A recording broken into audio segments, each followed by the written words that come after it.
Thank you, African Women in Europe, for this nomination for your Humanitarian Award. I am Jacqueline Onalo. I am Kenyan. I'm a mother and a full-time human rights lawyer at RSPO and Company Solicitors. In civil society, I work in Grassroots International Development, and I am a trustee for Young Christian Workers, as well as a trustee and a volunteer for Community Development Initiatives, CDI UK. In CDI UK, myself and my fellow trustees have been involved in fundraising work, lobbying, advocacy, and mobilizing volunteers. And we have run and continue to run several successful projects in Kenya, in the United Kingdom. In Kenya, we have renovated, refurbished, and extended, as well as furnished Naomi's Place. Naomi's Place is an orphanage in the Rift Valley of Kenya, started by Naomi following the post-election violence in Kenya. When our partner stumbled upon her, she and the children were living in deplorable conditions, but now live in habitable conditions. The 27 children have full scholarships from our supporters in the United Kingdom. There can be no wealth without health.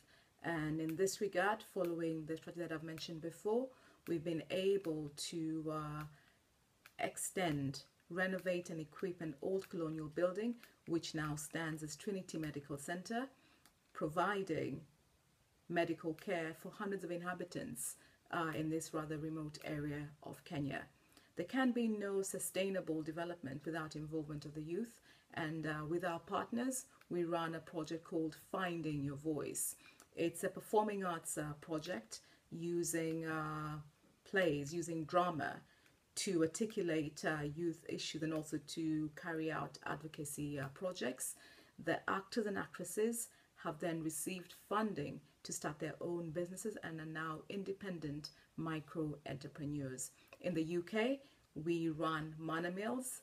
It's a hot lunch served once every month with a view of attracting the vulnerable in our society, addicts, those victims from domestic violence, those who are old, those who are vulnerable, those who are homeless, those who are destitute.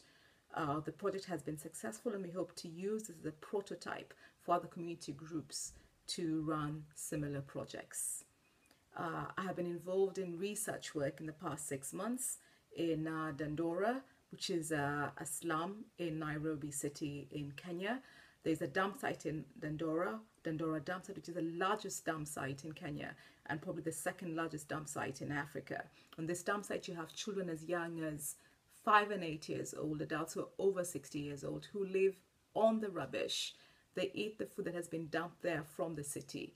They scavenge for recyclable material, which they sell to try and piece together an existence.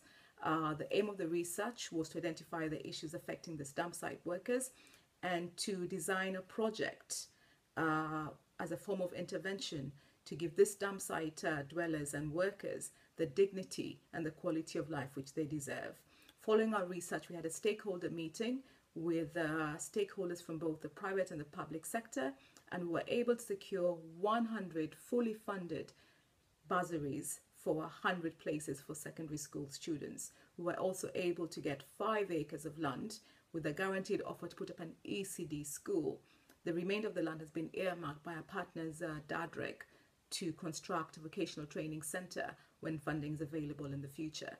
There will be technical support for agribusiness, technical support for urban agriculture, technical support to set up, run and monitor a microfinance project. There'll be pro bono counseling as well as free health screening for beneficiaries from KEMRI. This has been a roaring success. I am also a pioneer diaspora volunteer, and I did 2 volunteering stints, one in 2009 and the other in 2011. In 2011, as one of the engineers of a food security, microfinance and micro-enterprise scheme targeting vulnerable women in Yalende in Kisumu. That scheme to date has benefited several hundred women who have now come from destitution to economic independence. All this could not have been done without the support and the work of my trustees at CDI. without our generous supporters and our volunteers, and I accept this nomination on their behalf, and also on behalf of my family, especially my daughter, who has had to bear with my long absences from home. I'd like to congratulate all the other nominees. I feel humbled and privileged and very proud to be listed in the same category as very accomplished women. Thank you very much. Asanteni.